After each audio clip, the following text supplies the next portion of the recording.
Hey there, guys, and welcome to the next 30 for 30. I know we are a day and a half late here. I put out a community post. Um, some family issues. Family member has cancer, and so some very important things had to happen there, be taken care of first. I do appreciate everyone's patience with me, so thank you for that. I know 30 for 30 is supposed to be 30 days in a row, but we're skipping a day there. As always, if you want to support the channel, check out the Patreon page. Links will always be in the description. As I've always said, it is just $1 to join, and it's not a paywall. It's just to support, to show that you're part of the debunk army.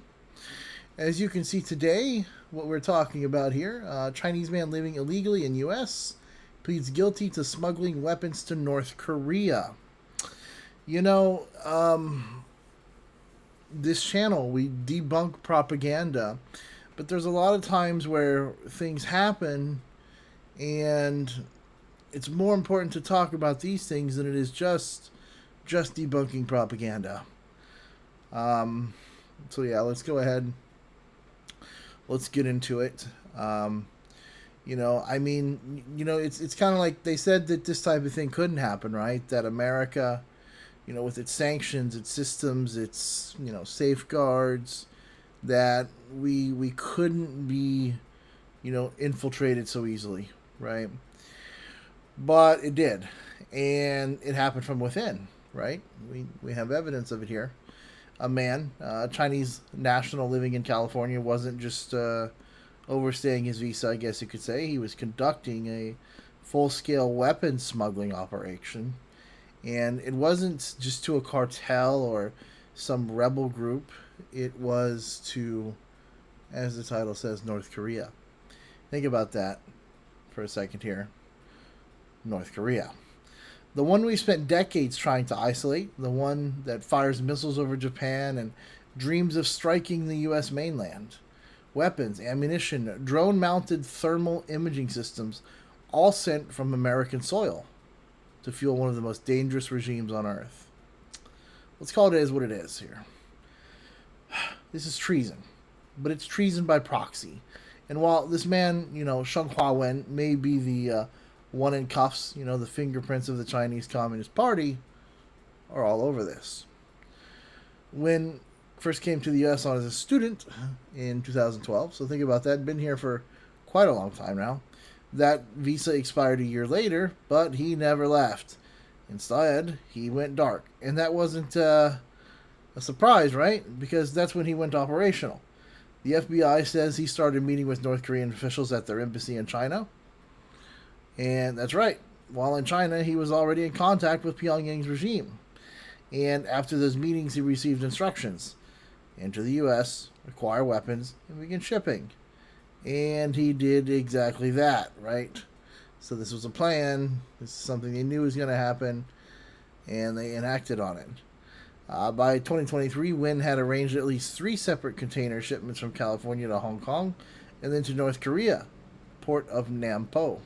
The goods were disguised, labeled as refrigerators, cameras, and other harmless items. But what was really inside those containers would make your blood run cold.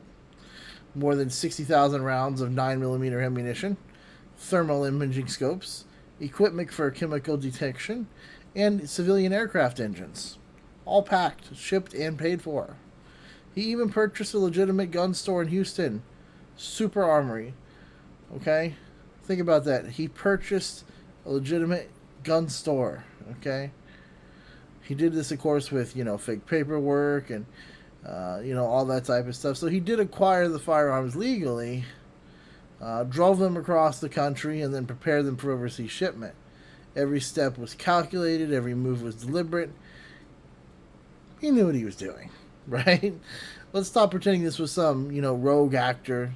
Maybe he was smart, but he wasn't that smart, right? This was some coordinated, funded, enabled type situation. It wasn't just, this guy smuggling weapons. He was acting under orders of a much higher power. He admitted to the U.S. officials that he believed these arms were meant for a surprise attack against, South Korea. And think about that, right? From American ports to North Korean military stockpiles for a potential attack on a key U.S. ally. And Wynn wasn't doing this for ideology, he did it for cash, right? Millions wired to him from shady entities tied to North Korea, funneled through systems China refuses to regulate. He was the operator, but who were the bankers? Who approved the wire transfers? Who opened the doors that let this happen? Okay, you wouldn't pull this off without a network of people that was already established. You don't move containers through Hong Kong into North Korea without Chinese authorities seeing it, unless they chose not to see it, which I highly doubt. China's not some blind giant fumbling in the dark. It controls the flow of money. It controls its ports. It watches everything. If it didn't stop this, it allowed it, and it allowed it, and then it's complicit because it allowed it. Let's not forget who North Korea's biggest enabler is. It's the Chinese Communist Party.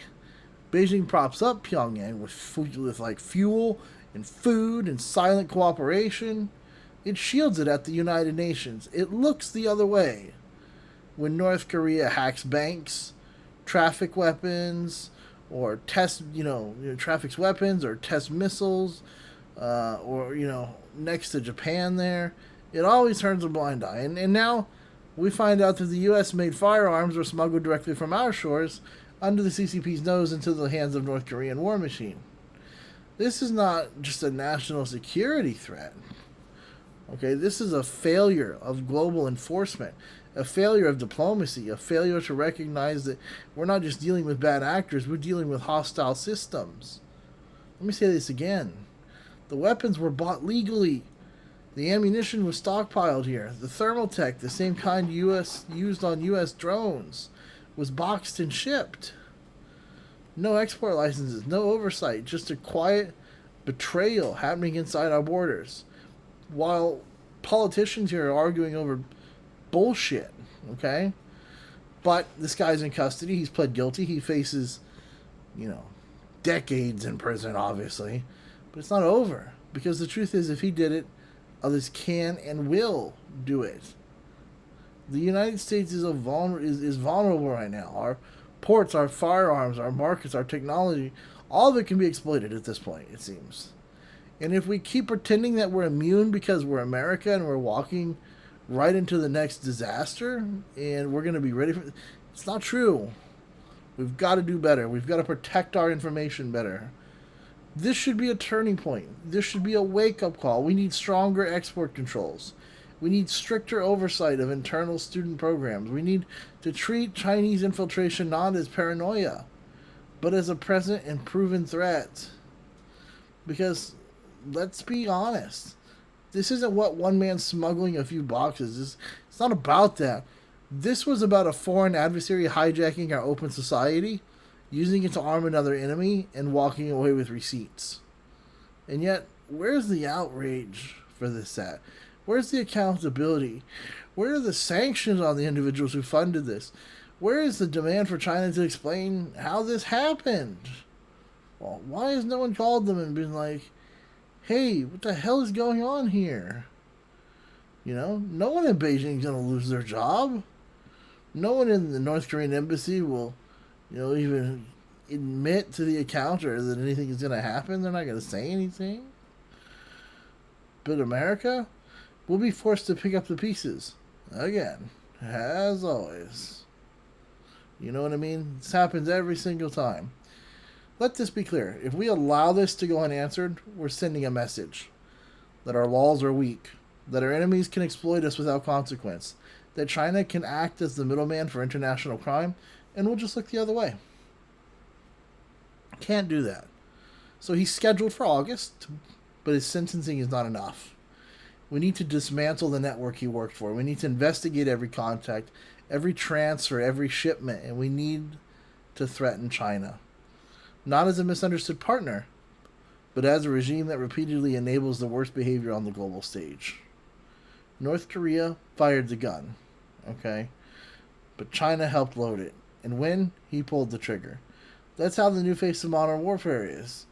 It's silent, it's economic, it's bureaucratic, right? But deadly all the same. It's not the missiles over the Pacific, it's the containers at the port. money in the wires, lies on shipping documents. And if we're not ready to fight that war, well, you get it. We've already lost, okay? Don't let this story die. Don't let it fade into another headline, okay? 30 for 30. I hope you enjoyed this. Like, comment, subscribe, and have a good day.